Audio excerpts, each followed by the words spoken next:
it was kind of a big loss to Adam Zampa there through that sort of middle period. Just couldn't get that third wicket tonight. Yeah, it's always a different team when Adam Zampa's not there. An incredible performer for us over a long period of time. So, yeah, it was a late decision to leave him out. So we've clearly had a little bit of illness in the camp, and that's been well documented. So, unfortunately, he was the latest casualty in that space.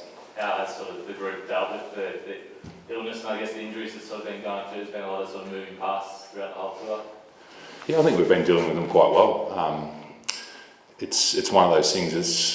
It's always difficult when you have them moving on your late, but I think the resilience of the group and the way they've performed in the first 3 matches would say that it hasn't been a distraction. Clearly, it changes the way that you play and the structure of the team, but yeah, I think we've handled it pretty well as a group.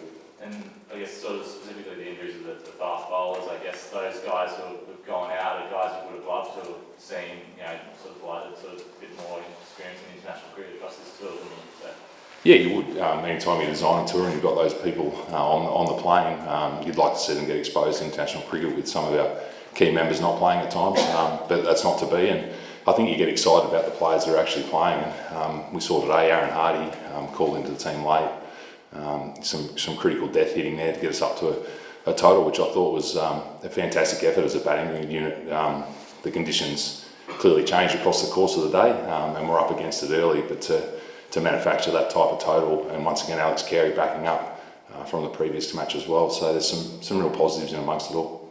I was certainly made that sort of question around that wicket-keeping spot, quite a difficult one going forward, hasn't it, with Josh out injured? Yeah, it's always a good problem to have when you've got people competing for spots within your team, and unfortunately Josh was injured in the T20 series, and Alex has jumped into that spot and done incredibly well, so as I said, it's always a good problem to have.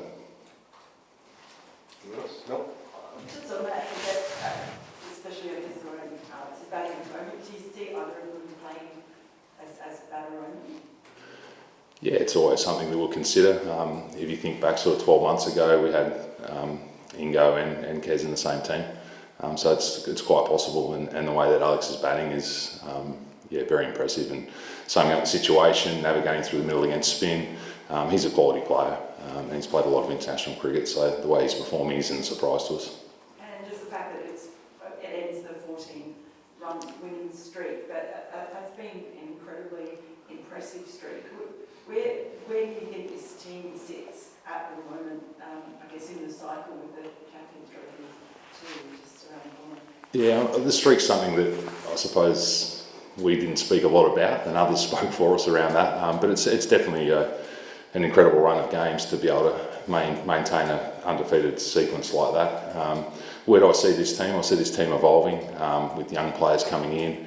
We've clearly got a Champions Trophy where we'll be pretty settled in terms of the players that we're looking at for that, but there's no doubt then you start to forecast forward to 2027, and some of the players that we're blooding at the moment, we'd like to see them potentially, in that transition become key members of the Australian cricket team, and at the moment they're putting their best foot forward.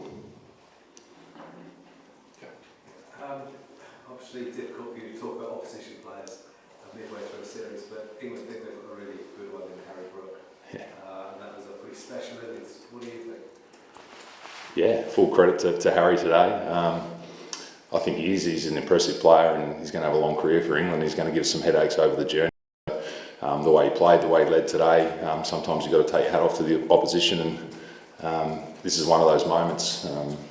As I said earlier, the conditions for our batting unit were incredibly difficult, and to post that total I thought was equally impressive from our batting unit, but the way Harry iced that game is impressive. Can you just let us know what the situation is with Travis Head? Was he a 50-50 ball, or what was the situation there? Yeah, he should be right for the next game, so won't sort of go into that any further, but he should be ready to go for Lords. You mentioned Aaron Hardy before, and sort of playing that 8th batter role. I guess it's, with Pat not here, it's kind of, and the injuries you've had, kind of evolved that way, but is that something you'd like to sort of look at and experiment with, sort of that 8th batter sort of coming in deep in that batting line? Yeah, it's something we've discussed over a period of time, and we're on the record in saying, leading to the last World Cup, we wanted to have 3 distinct ways of playing, and one of those was with the 8th batter. So we've done that previously. The all-rounders aren't always available and fit, so therefore sometimes that team's not on the table, but we feel as though with the all-rounders we've got with Cameron Green, Aaron Hardy, you throw Marcus Stoinis also into that, who's not here. Will Sutherland's been exposed across the journey as well, so you start to work through that. Matthew Short is an all-rounder in his own right as well, along with Glenn Maxwell. So we've got options to be able to structure up that way.